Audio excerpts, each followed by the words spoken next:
Oras, alas 4:08. Uy! Nakapag-break ka na ba? Nakapag-relax ka na ba? Saan ka man nagtatrabaho, mapa-opisina man o work from home o mula mismo sa pwesto, sasabayan namin ang break time mo. Sasabayan namin ng mga balita at komentaryo, mga panayam ng mga taong viral ngayon. DZRH Break Time! DZRH Break Time!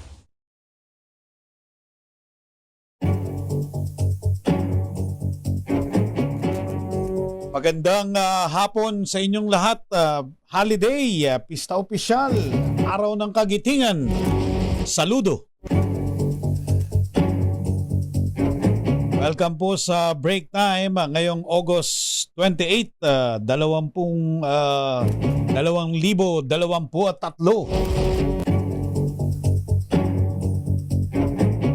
Siyempre, bibigyan po kayo dito sa Break Time ng pinakamalalaki, pinakamaiinit na mga balita at narito ang ulo ng ating mga balita. Mga tanggapan ng COMELEC sa buong bansa dinagsa ng mga kakandidato sa barangay at sangguniang kabataan elections. DZRH Break Time! Campaign period para sa BSK election nagsimula na. Gun ban checkpoint, mapapansin nyo na po simula mamayang gabi. DZRH Break Time! Patong-patong na kaso iaharap laban sa dating pulis na nanakit at nanutok ng baril sa siklista. DZRH Break Time! Petrolyo may taas presyo na naman bukas. Diesel tataas ng 70 sentimos, gasolina at kerosene may angat presyo din. DZRH Break Time! Epekto ng bagyong Guring, higit 8,000 residente sa pool. Isa pang bagyo, bantay sarado. DZRH Break Time! Bagyong may international name, Haikui, papasok sa Philippine Area of Responsibility sa Miyerkules o Huwebes. Tatawaging Bagyong Hana. DZRH Break Time! 22 milyong mag-aaral dadagsana sa mga paaralan sa buong bansa sa pagbabalik ng eskwela bukas. DZRH Break Time! Mga labi ni dating Department of Migrant Workers Secretary Susan Toots Ople nakahimlay na sa Malacanang. PBBM naluha. DZRH Break Time! Panalo ng Gilas Pilipinas laban sa Italia sa FIBA World Cup 2023, suntok sa buwan. DZRH Break Time! At mga Pilipino hinimok ni Pangulong Bongbong Marcos na maging bayani sa sariling mga paraan ngayong National Heroes Day. DZRH Break Time! Ulo yan ng mga balita dito sa Break Time, minus Lakay Mayor Deo Macalma and Miss Thea Pecho Corpus. Samahan niyo po ako hanggang alas 5. Ako po si Reggie Espiritu. DZRH Break Time! Umarangkada na kanina ang unang araw ng filing ng Certificate of Candidacy ng mga kakandidato sa barangay at sangguniang kabataan election sa Oktubre. Sa announcement na Malacanang, iiral ang COC filing hanggang Setyembre 2. At ito po'y ginaganap sa mga opisina ng komisyon sa buong bansa mula alas 8 ng umaga hanggang alas 5 ng hapon. Pero mahigpit ang paalala ng COMELEC, hindi pa nag-uumpisa ang kampanyahan dahil ang nagsimula pa lamang nitong simula nitong October 19 pa hanggang October 28 ang campaign o yung opisyal na panahon ng kampanyahan.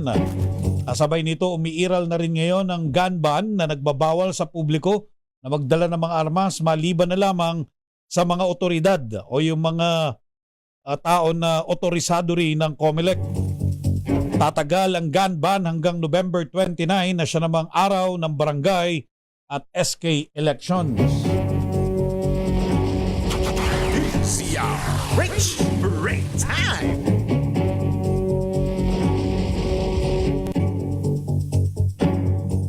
Gaya ng inaasahan, dumagsa sa mga tanggapan ng COMELEC sa buong bansa ang mga kakandidato sa darating na barangay at sangguniang kabataan election sa October 30, 2023. Dinumog ng mga residente ng Maynila ang unang araw ng filing ng Certificate of Candidacy para sa barangay at SK election sa isang shopping mall dyan sa Tondo, Manila.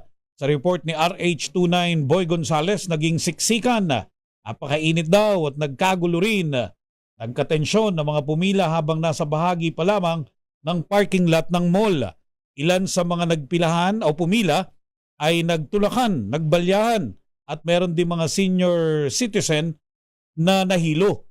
Ayon sa ilang residente, nakapila sila alauna pa lamang ng madaling araw kahit na alas 8 pa magbubukas o magsisimula ang filing ng COC. Dahil sa dami ng gustong magparehistro, nagpatupad naman ng cut-off ang mga opisyal ng COMELEC sa Districts 1, 2 at 4 sa lungsod ng Maynila.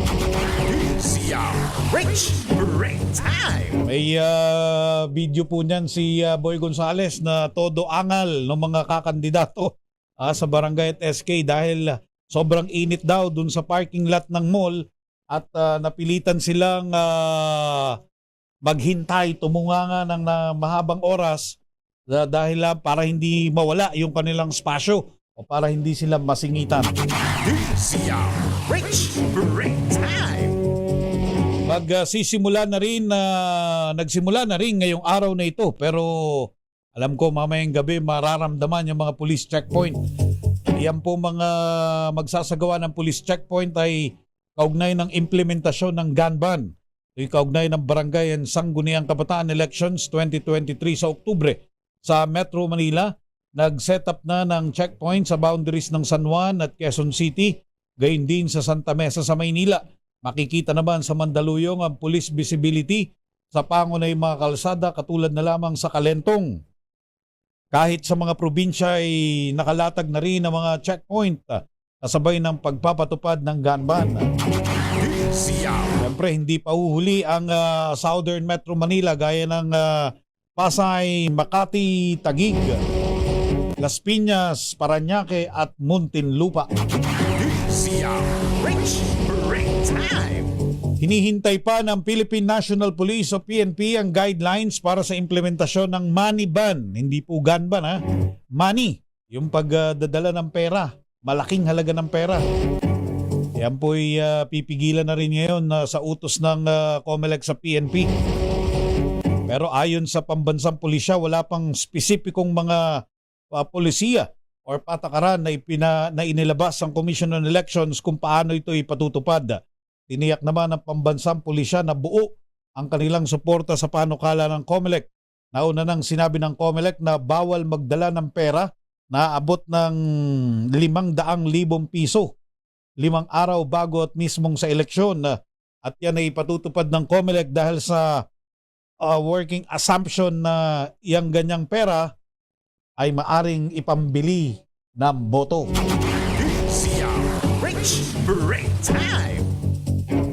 Sa ibang balita, ipaghaharap ng patong-patong na kaso ng batikang abogado na si Attorney Raymond Fortun ang dating pulis na nanakit at nanutok ng baril sa isang siklista.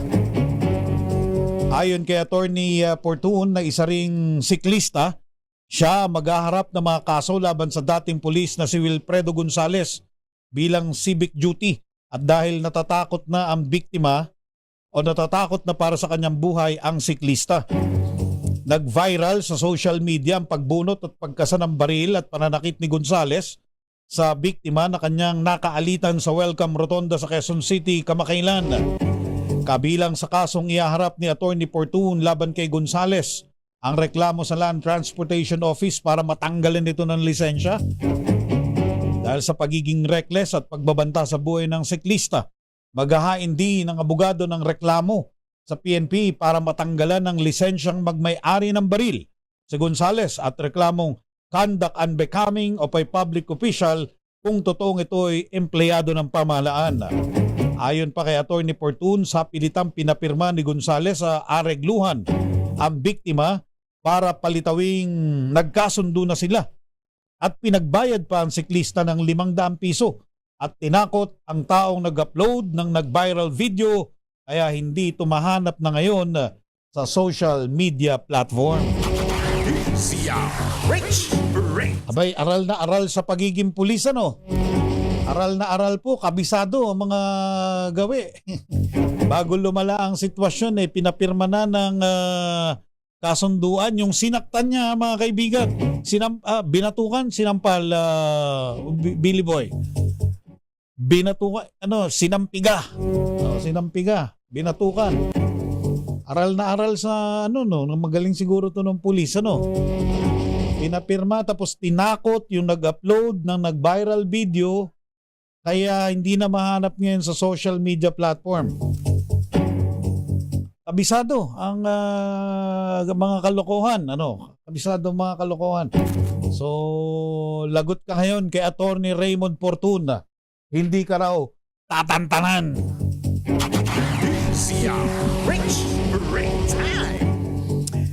Sa kaugnay na balita, dismiss sa serbisyo. Yun naman pala ang dating pulis na si Wilfredo Willie Gonzales na nadawit sa pananakit at kinasahan ng baril ang siklistang kanyang kinompronta sa Quezon City. Iyan ang ibinalita ni PNP spokesperson Colonel Jean Pajardo sa DZRH. Sabi ni Colonel Pajardo, nagkaroon ng kaso noong 2006 sa Gonzales na dahilan para ma-demote o maibaba ng rango. 2017 nang lumabas ang dismissal order laban kay Gonzales pero nauna na ang kanyang pagre-retiro noong 2016. Nung mag-retire po siya, ma'am, nagkaroon ng kaso noong 2006 at ito po ay siya po ay na-demote at pagkatapos noon ay ito nga pong 20 may lumabas po na order na siya po ay dismiss sa serbisyo dahil nga din po sa kasong kasi po sa record ay nakapag-retire po siya noong 2016 po. Kaya yung kanyang dismissal ng 2017, ang magiging effect po nun, ma'am, benefit po ay na-cancela din po. Samantala, idiniin ni Colonel Pajardo na kahit pagbalik-balik na rin ang sitwasyon, walang katwiran, wala raw justification ang ginawang pananakit at panunutok ng baril ni Gonzales dahil kahit sabihing may kasalanan ng siklista, hindi tama ang ginawa ng dating pulis. Tama po yan, sir. Kahit pa-assuming nga po na siya itinakbuhan, hindi wala pong justification na ikaw ay mananakit at the worst pa ay kinasahan mo pa po ng barilyo. Isang tao po. Nagiging tama lang po yan pag self-defense. Doon sa nag-viral video, hindi naman dumodepensa. Siya ang umaatake, mga kaibigan. Siya po ang sumasalakay, yung dating polis. Walang self-defense na elemento ron. Kinumpiska ng Philippine National Police ang 3 pang baril ni Wilfredo Gonzales, ang dating polis na nanakit at nanutok ng baril sa siklista sa Quezon City kamakailan. Sinamsam ng PNP Firearms and Explosives Office ang 3 kalibre 45 baril na nakapangalan kay Wilfredo Gonzales. Ito ay kasunod ng viral video na makikitang sinaktan at kinasahan ng baril ni Gonzales ang siklistang kanyang kinompronta sa lansangan noong August 8. Ayon kay PNP FEO Director, Police Brigadier General Kenneth Lucas, kasunod dito ng utos ni PNP Chief Police General Benjamin Acorda Jr. na tanggalan ng bisa ang license to own and possess firearms, so LTAP, gayon din ang permit to carry firearms at ang rehistro ng baril ni Gonzales.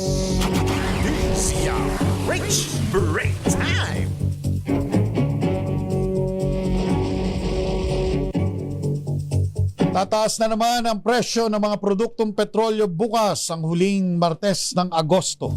Sa announcement ng mga oil firm, may 70 sentimos na dagdag presyo sa litro ng diesel, 30 sentimos naman ang dagdag sa kada litro ng gasolina, habang 80 sentimos ang madadagdag sa litro ng kerosene. Ito na ang ika-8 sunod na linggong may taas presyo sa diesel at kerosene, habang ika-6 na linggo naman ng dagdag singil para sa gasolina. Matatandaang sinabi ni Energy Oil Industry Management Bureau Director Rino Abad na serye ng taas presyo sa mga produktong petrolyo ay resulta ng pagbabawas ng produksyon ng petrolyo ng Russia at ng Saudi Arabia. DZRH Break Time!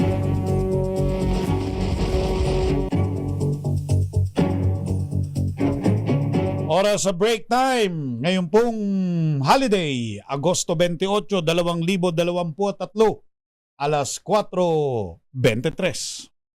Champion.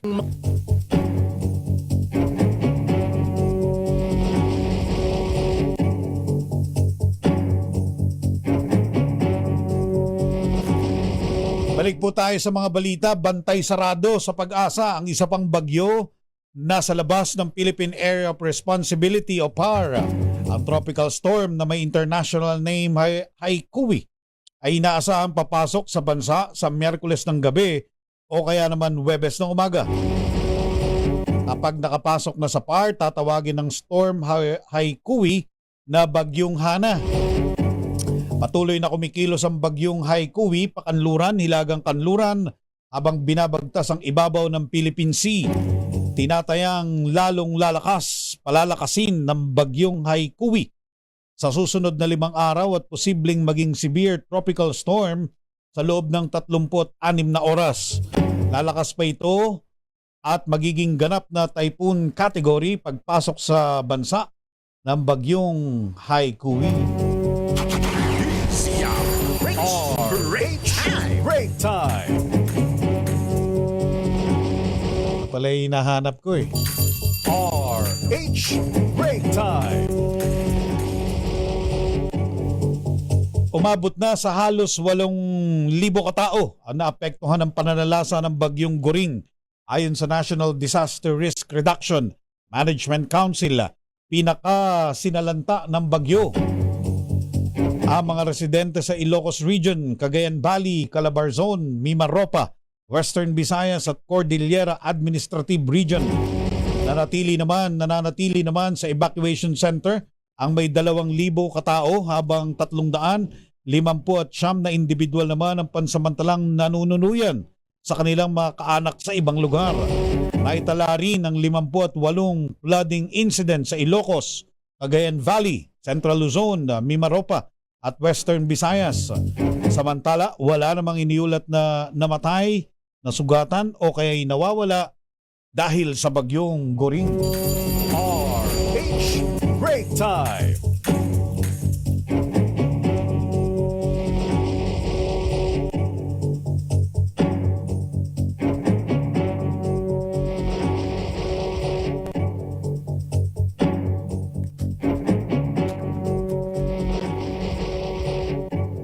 Standby sa iba pang malalakit may init na mga balita. Pakinggan po muna natin, pasadahan muna natin ang mga balita mula sa labas. RH Break Time! Unang araw ng COC filing para sa barangay and SK elections, dinagsa pero hindi naging magulo. RH Break Time! RH14, Leth Narciso, kaninong assessment niyan? Go, go, go, Leth! Reggie, itinanggi ng Commission on Elections na magulo ang unang araw ng paghahain ng Certificates of Candidacy ng mga kakandidato para sa barangay at sangguniang kabataan elections. Sa laging handa briefing, sinabi ni COMELEC spokesperson General Laudiang na maraming tumakilig sa unang araw ng filing ng COC pero hindi naman naging magulo. Aminado si Laudiang na hindi nila inasahan na marami ang maghahain agad ng COC ngayong unang araw ng filing. Sa kabila nito, walaan niyang naiulat na untoward incident. Nagpaalala naman si Laudiangco sa mga kandidato na kapag tinanggap na ang kanilang COC, applicable na ang lahat ng batas. Kabilang dito ang pagbabawal na magpastil ng election paraphernalia o pagsasabit ng tarpaulin o posters at maagang pangangampanya. Bawal na rin ang pagdadala ng malaking halaga ng pera, pamimigay ng kahit anong pagkain o pabor dahil ituturing na rin itong pangangampanya. Let! Para sa kauna, yes, Reggie? Let, dinumog, ano? Ang daming nagulat na ang daming gustong kumandidato. Ikaw, personally, totoo, anong tingin mo dyan? Oo, totoo, Reggie. Mukhang excited yung mga Excited, ano? kababayan natin dahil na ngayon na lang ulit magkakaroon kasi ng barangay at SK elections. ang COMELEC kasi sanay tayo na laging last minute, di ba, yung mga Pinoy. Pero ngayon, unang araw pa lang, tapos holiday, and yet marami na yung nag-file ng kanilang CO. Ang paliwanag dito yung maraming taon na parating Oo. canceled ang eleksyon, ano? Oo. At saka, kumbaga hindi pa kulihan ngayon. Yung kumbaga nag-aabangan, di ba, yung mga magkakalaban na kung sino yung mga Sino kaya? Mauna sila. Nagpakilala kaagad sila na kakandidato ako. Ako, ito, nagdeklara na, kumbaga. Oo. Ang daming gusto tumulong sa bayan, no? Ang daming makabayan. Oo, at saka, syempre, ayun na, Reggie, kasi ngayon lang ulit, so, yung ating mga kababayan, titingnan natin kung nagsawa ba sila dun sa mga opisyal ng barangay nila or gusto nilang mapanatili yung mga yun na maganda nag-interview. So, yun yung aabangan. Tingnan natin kung talagang nagdurugo ang kanilang puso na tumulong sa bayan. Malalaman natin. Thank you, Let. Tama. Para sa kauna-unahan sa Pilipinas, sa DZRH, si Lefters dito, tuloy-tuloy sa pagbabalita, tuloy-tuloy sa serbisyo, sama-sama tayo, Pilipino. RH Break Time. Samantala, dumako naman tayo sa Iloilo City, COMELEC Iloilo. Maagang nagpatupad ng cut-off. Maaga pa lang daw, nag-cut-off na. Siguro sa dami ng mga gusto mag-file ng COC. Pakinggan natin ang report ni RH39, Aini Grace Bravo. Miss Aini, go, go, go! Nagsiksikan sa venue ang mga maghahain ng Certificate of Candidacy para sa Barangay and SK election sa Iloilo City sa pagsimula ng COC filing. Maagang pumunta sa mall sa city proper area ang mga gustong mag-file dahil na sinamantala ng holiday kaya walang trabaho ang unang araw ng COC filing. Ayon kay Mr. Jonathan Saino, Election Assistant 2 ng City COMELEC, hindi nila inasahan na dadagsa ang mga magpa-file ng COC kaya napilitan silang maagang magpatupad ng cut-off. Alas 8 ng umaga nagsimula ang pagtanggap ng COC forms, ngunit alas 10 ng umaga pa lang, nag-cut off na ang City COMELEC dahil na umabot na sa 1,400 ang nakapasok sa venue. Ang nasabing bilang na lang ang ipoproseso ng COMELEC sa Day 1 habang pinayuhan ang mga hindi nakapasok na bumalik na lang sa susunod na mga araw dahil hanggang September 2 pa naman ang COC filing. Mula sa Action Radio Iloilo, ito sa ni Grace Bravo. Tuloy-tuloy sa pagbabalita, tuloy-tuloy sa serbisyo, sama-sama tayo, Pilipino. Thank you Aini Grace Bravo, tungkol yan sa maaga pa lang cut off na dahil sa dami dyan po sa Iloilo City. Ang susunod nating balita, meron ng nahuling lumabag. RH Break Time. 5 katao sa Metro Manila hinuli sa paglabag sa unang araw ng gun ban. Nako, yari kayo. RH8, Christian Manyo, balitaan mo kami, Christian. Reggie, umabot nga sa 5 individual ang nahuli at 5 baril ang nakumpiska ng pulisya sa Metro Manila sa unang araw o ilang oras pa lamang ang nakalilipas mula nang ipatupad ang gun ban kaugnay ng 2023 Barangay at Sangguniang Kabataan elections sa datos ng National Capital Region Police Office o NCRPO. 3 dito ang nahuli sa Quezon City at tag-isa naman sa Navotas at Maynila. Ayon kay Lieutenant Colonel Eunice Salas, tagapagsalita ng NCRPO, 4 sa mga nahuli ng baril ay sa law enforcement operations habang isa naman ang naaktuhang may dalang baril sa checkpoint sa Resolution number 10918 ng Commission on Elections. Ang gun ban ay iral simula ngayong araw, Agosto 28, at tatagal hanggang Nobyembre 29, kung saan suspendido ang lahat ng permit to carry firearms outside residence maliban na lamang sa ilang may exemption. At ang mapapatunayang may paglabag ay maaaring makulong ng 1 hanggang 6 na taon para sa kauna-unahan. Bailable ba yan, Christian? Bailable? Pag napatunayan to, Reggie, kulong ng 1 hanggang 6 na taon ng walang provision. Pero Yung habang nasa resolution. habang nililitis ka, pwede kang makalaya. Pwede naman, Oo. pero kung maaaktohan ka talaga, paano mo naman itatanggi na wala kang dalang barel at Oo. kasagsagan ng gun ban. Sabi mo kanina, yung 4, law enforcement operation. I understand may mga warrant yan. Oo, tama ka dun, Oo. Reggie. Sa mga operasyon kung saan naaktuhang may mga bit-bit na barel, kaya damay na rin sa gun ban, abang isa naman ay nahuli dahil sa checkpoint. Mukhang ang talagang gun ban per se, yung isa lang yun na dumaan sa checkpoint. Sa checkpoint na may dalang baril. Bakit ka naman dadaan sa checkpoint? May bit-bit kang baril, gun ban. Tama ka dyan. Ano depensa ng mga yan? Hindi nila alam. Hindi alam na sumula na pala yung gun ban. Ay, Dahil hindi. sumula kanina madaling araw, kabila na ang checkpoint sa buong NCR. At dahil plain view, mukhang baka nakapalandra ang kanilang baril sa loob ng sasakyan. Walang pulis ni dyan sa limang yan? Wala? Wala pang Wala, binigay na police. pangalan na Regino, tali pa lang. Dahil itong numero na ito ay as of 12 p.m. kanina o kalahating araw mula nang ipatupad hanggang sa NCR pa lamang. Okay, thank you, Christian. Back to you, Reggie. RH Break Time. May mga nahuli na ho, may mga nahuli na sa violation ng gun ban. Isa, yun talagang dumaan sa checkpoint na may, siguro, nakaligta, may bit-bit siya. Meron siyang dalang bakal, Billy. Hindi niya na malayan, may dala pala siya. Baril. Ako, yung apat naman, subject ng law enforcement operation, so talagang pinaghahanap, may warrant. RH Break Time.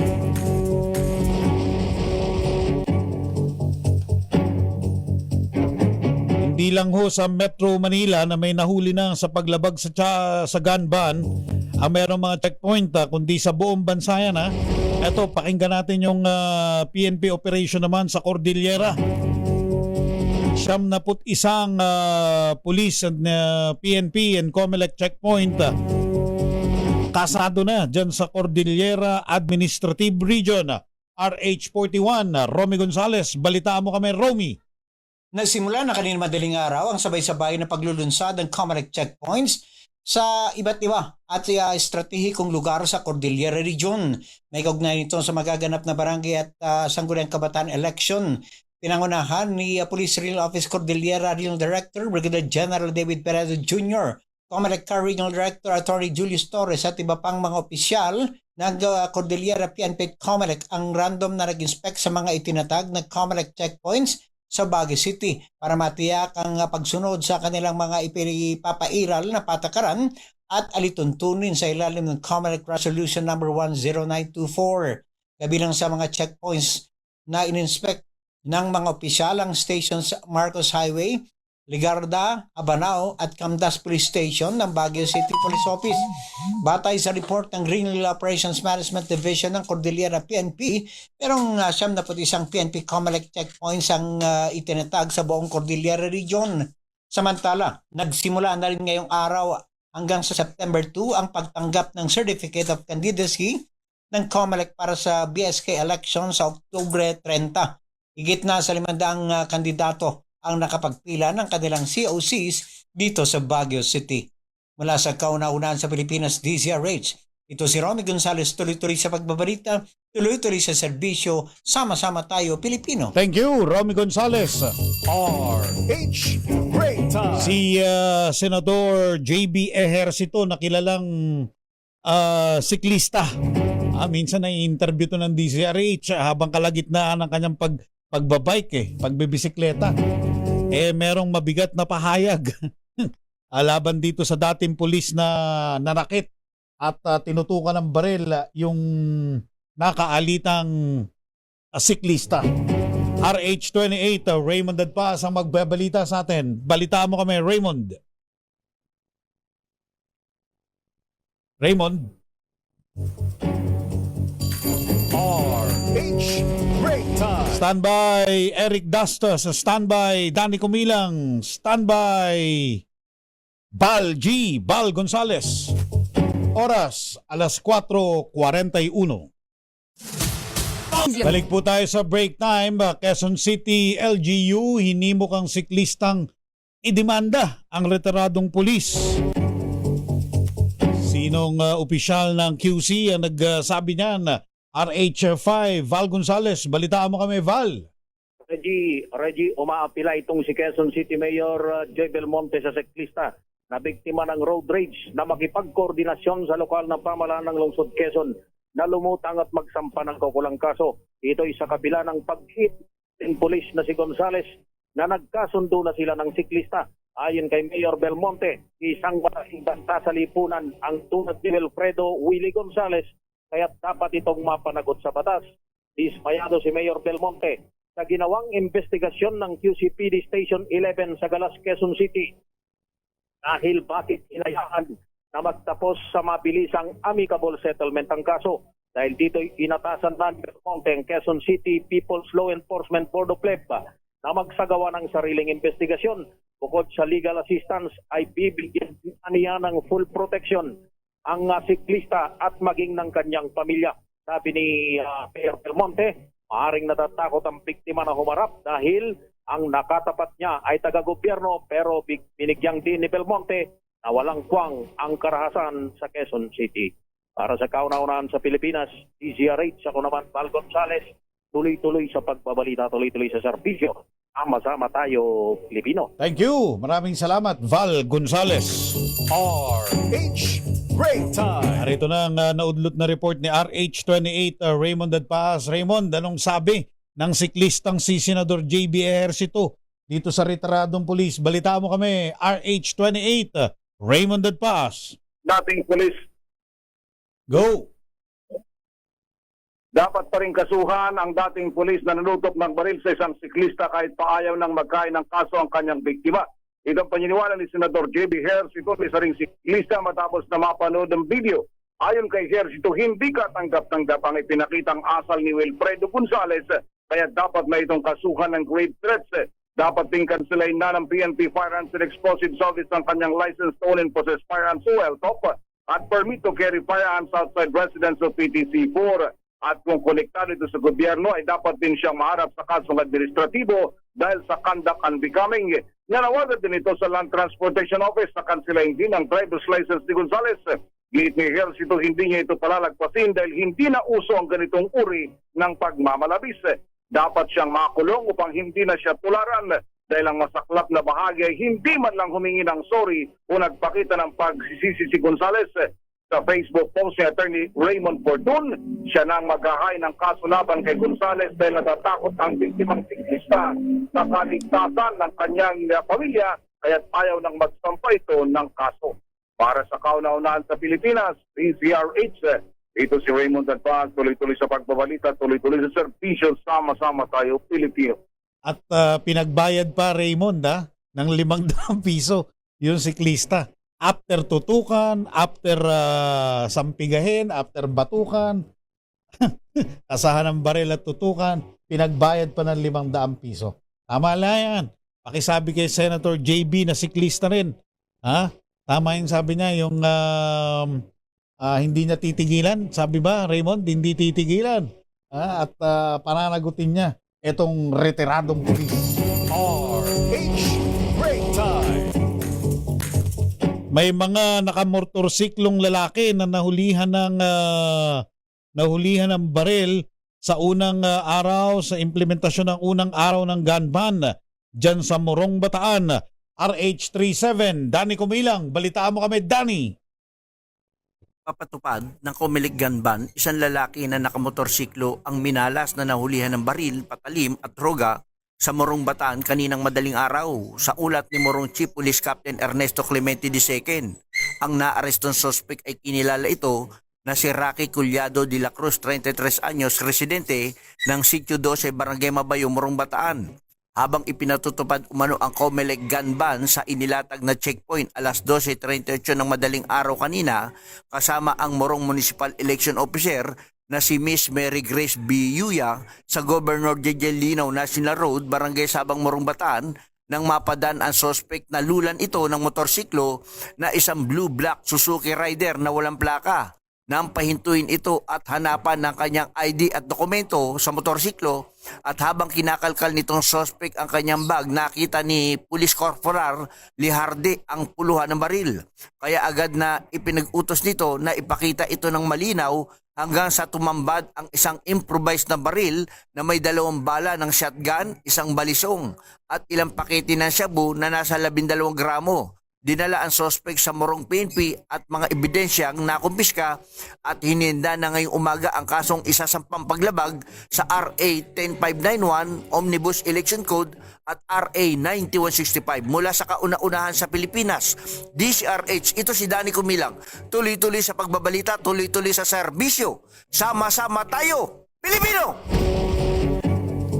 Mula sa Bataan, talon tayo sa Calabarzon. Balik tayo dito sa Southern Tagalog.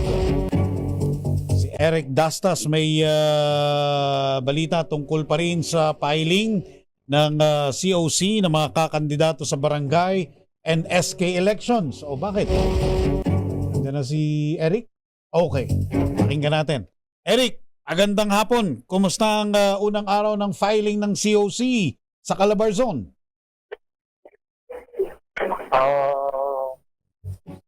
Nasa ere ka na, Eric. Sa break time. Sa unang sabo ng pagpapahit sa Calabarzon area, ang ating natanggap na report mula dito sa lalawigan ng Quezon ay pinangunahan itong provincial director kanina, yung matagumpay na ikinagawa yung multi-agency kick-off ng launching ceremony sa Manimula. Itong gun ban bilang tugon sa paghahanda sa pagbabantay ng safe and secure barangay ang Sangguniang Kabataan eleksyon. Pinangunahan niya ni Provincial Election Supervisor Attorney Alan Enriquez ang seremonya at ito'y tinumbasahan ng aktibong pakikisa sa suporta ng Quezon Provincial Police Office sa pamumuno nitong si Police Colonel Lidon Monte at batay na rin sa Comunic Resolution ng 10902 kasamang dumali dito ang mga kinatawan ng iba't ibang ahensya mula DILG, COMELEC, AFP o yung Forces of the Philippines, Philippine Coast Guard, BGMP at itong Bureau of Fire Protection at ang DepEd ng lalawigan ng Quezon upang ipakita ang suporta at pakikisa sa pagdulunsad ng Security Division dito sa barangay election. Kasabay sa paggunita ng araw ng mga bayani at pinag-uulan din napansin ang mga bagong bayani na magbabantay para masigurado ang mapayapa at pantay at patas na halalan na inaasahan ng mga kababayan dyan sa lalawigan ng Quezon at yun sinabi mismo nitong si Colonel Monte. Sa kabila nito, Boss Reggie, sa lalawigan naman ng Cavite ay isa ang na-aresto kanina ng mga tauhan ng Mobile Patrol Group sa pinadalang report sa atin ni Provincial Director Police Colonel Christopher Ulasio. Ang suspect na na-aresto nila ay ang 50 anyos na si Melquiades Piata na tubong Tansa Cavite kung saan nakumpiska sa kanya ang isang unit ng Glock 22 Gen 4 caliber 40 at ito nga ay sinampahan na ng kulang kaso ng Provincial Police Office ng Cavite. So far ang lalawigan ng Batangas sa pakikipag-ugnayan natin kanina kay Colonel Samson Belmonte. So far ay wala pa namang untoward incident o sa mga nasisita na. Bagamat kanina, ganap na alas 12 ng madaling araw, ay naglatag na rin daw sila ng mga checkpoint sa iba't ibang lalawigan o iba't ibang bayan at city municipality or yung iba't ibang lugar sa lalawigan ng Cavite ay wala pa naman daw sila. Wala mga nagkagirian, Eric? Wala naman nagkasuntukan? Ang lugar nila dito sa lalawigan ng Cavite, nitong Batangas. Ayon na rin dito kay Colonel Belmonte, Provincial Director, sa panayam natin kanina. Wala naman daw untoward incident at maliban nga lang sa lalawigan ng Cavite kung saan nga ang isa na yung nasampulan gun ban violator. Yung nag-violate ng gun ban. Yun yung okay. una. So mabuti naman, mabuti naman, tahimik, peaceful, walang untoward incident. Wala tayong nabalita na mga marahas na pagpapail ng mga iba't ibang tatakbo dito nga sa barangay SK election sa iba't ibang bayan dito sa Calabarzon area. Dito sa ating award of area of responsibility ay wala pa naman na naitatala na mga mararahas at na mga insidente. Thank you, Yan lang muna, Eric. yan lang muna ang sitwasyon mula dito sa lalawigan ng Cavite. Para sa DCRX, ito si Eric Dastas, tuloy-tuloy sa pagbabalita, tuloy-tuloy sa serbisyo, sama-sama tayo, Pilipino. RH Break Time. Maraming salamat, Eric Dastas. Sa iba pang balita, balik eskwela na ang higit 22 milyong estudyante sa buong bansa bukas. Ayon sa Department of Education, all systems go ang pagbubukas ng klase sa mga pampublikong paaralan. Batay sa pinakahuling datos ng DepEd, pinakamaraming mag-aaral ang naka-enroll sa Calabarzon. Diyan, kila Eric Dastas na mahigit 3 milyong mag-aaral. Sumunod ang Central Luzon, 2.5 million at National Capital Region, 2.4 million na enrolled na estudyante. Noong isang taon, nasa 28.4 million ang mga nag-enroll na mag-aaral kung saan halos 45,000 sa public schools at 12,000 naman ang sa private schools. Samantala, ilang magulang ang sinamantala ang huling araw ng long weekend para mamili ng school supplies na gagamitin ng kanilang mga anak simula bukas. RH Break Time. At yan na po mga kaibigan ng break time. Ngayong holiday, araw ng kagitingan, August 28, 2023. Sa ngalan ni Nalakay Mayor Deo Macalma and Miss Thea Petro Corpus. Thank you kay Ray Sibayan, kay Aliyah Ikatlo. Ako naman po si Reggie Espiritu, Biliran and Het. Thank you. Ako po si Reggie Espiritu. Salamat. Abangan ang balansyado ni na Henry Uri and Miss Kay, Miss Karen Oyong. Susunod na. Oras, sakto yung punto. 5:00 na. RH Break Time.